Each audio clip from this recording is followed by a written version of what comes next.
आजपासून जे काही लाईनमॅन कुणाकडनं रुपया सुद्धा घेतला तर त्याला भोंगळा करून मारल्याशिवाय या ठिकाणी राहणार नाही लागतो या ठिकाणी। यावेळी साहेब तुम्हाला आज कडकडीने सांगू लागलो, यावेळी आम्ही बोलून तुमच्या दारापर्यंत आलो, याच्यानंतर ह्या गोष्टी कधी नाही थांबल्या, पाठीमागच्या गेटातनं आज घुसून या अधिकाऱ्यांना काढा लावल्याशिवाय आम्ही गप्प बसणार नाही।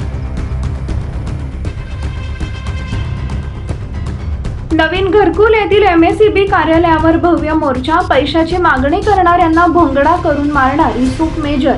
आज दिनांक 10 जुलै 2024 रोजी सीटूच्या वतीने नवीन घरकुल कुंभारी इथं महावितरणच्या भ्रष्ट कारभाराच्या विरोधात भव्य असा मोर्चा सीटूचे महाराष्ट्राचे नेते युसुफ मेजर यांच्या नेतृत्वात काढण्यात आला। यावेळी महावितरण वरून गोंदुताई घरकुल इथं राहणाऱ्या मनमानी कारभाराच्या विरोधात गोंदुताई येथील महावितरणच्या कार्यालयावर भव्य असा मोर्चा काढून मोर्चाचं रूपांतर जाहीर सभेत झाला। या सभेत प्रास्ताविक रफिक काजी यांनी केलं तर विलियम ससाने, हसन शेख, वसीम देशमुख, युसुफ मेजर यांनी आपले मनोगत व्यक्त केले आणि महावितरणला हे भ्रष्ट कारभार त्वरित बंद करावेत, अन्यथा भविष्य काळात या मोर्चाचं स्वरूप उग्र स्वरूपाचं असेल असा इशाराही दिला। यावेळी महावितरणकडून कार्यकारी अभियंता राठोड आणि सहाय्यक अभियंता शिंदे यांनी त्यांचे सहकारी यांनी मोर्चातील लोकांना भविष्यात काळ या सर्व गोष्टी बंद होतील असं आश्वासन दिल्यास मोर्चेकरी शांत झाले। हा कार्यक्रम यशस्वी करण्यासाठी साईनाथ मदगल, मोहसिन शेख, इमाम शेख, महबूब मणियार, कॉम्रेड कलशेट्टी, दिनावर शेख, आदम शेख, कॉम्रेड गुंडप्पा यांनी परिश्रम घेतले। तुम्ही लाईट बिल देत नाहीत तर तुम्ही या ठिकाणी कसले पैसे उकारता या ठिकाणी?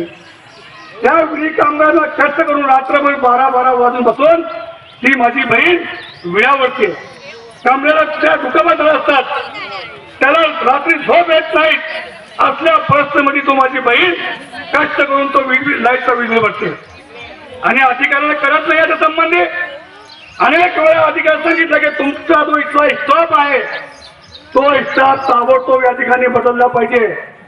माझ्याकडे अनेक पुरावे आहेत की तुमचे अधिकारी कशा पद्धतीने या ठिकाणी पैसे कमवून धंदा सुरू केलाय।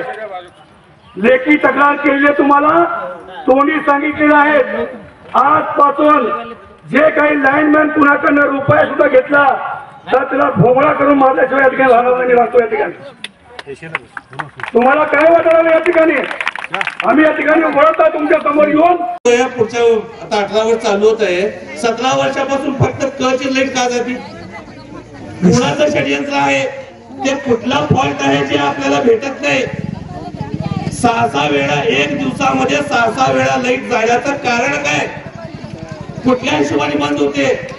मग त्याच्यासाठी लोकांना फोन करून विचारायचं म्हणजे MSEBचा ऑपरेटर फोन उचलत नाही, कोणाला विचारायचं आम जनतेने? यावेळी साहेब तुम्हाला आज कडकडीने सांगू लागलो, यावेळी आम्ही बोलून तुमच्या दारापर्यंत आलो, याच्यानंतर ह्या गोष्टी कधी नाही थांबल्या, पाठीमागच्या गेटातनं आज घुसून या अधिकाऱ्यांना काढा लावल्याशिवाय आम्ही गप्प बसणार नाही। काही गोष्टींची सीमा असते, त्रास सहन करायची, अन्याय सहन करायची सीमा असते। कधी पण येऊ लागलेत, कधी पण लाईट काढू लागले, कुणाचं पण लाईट काढू लागलेत आणि आम्हाला कुणाचं लाईट काटलं असेल तर त्यांनी म्हणून अर्ज करायचं, इथे येऊन लिगली अर्ज करायचं, त्यावेळी इथला अधिकारी येऊन तिथं ते लाईट बसून देणार। मग तुम्ही आमच्या लाईट बिल जास्त आल्यावर आमचा लाईट कट करताना तुम्ही आम्हाला नोटीस देताव का? तुम्ही लिगली भाषा बोलताव ना, मग लिगली नोटीस देऊन आमचं कट करा की।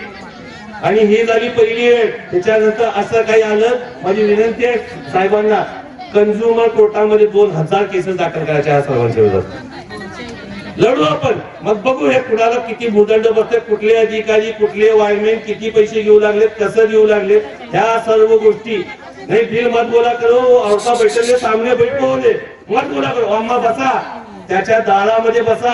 जोपर्यंत प्रॉब्लेम सॉल्व्ह होत नाही उठू नका।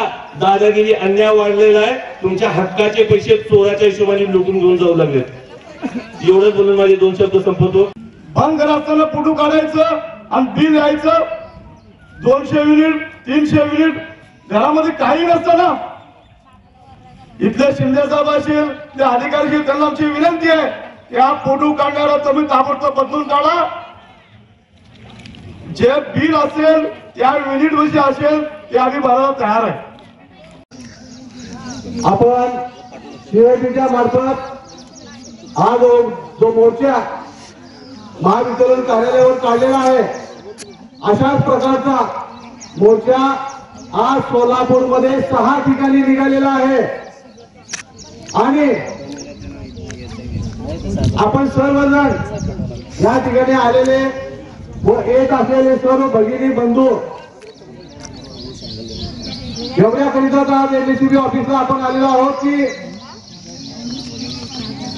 गेले 17 वर्ष झालं आपण या गोदोताई वसाहतीमध्ये राहण्यात आहोत.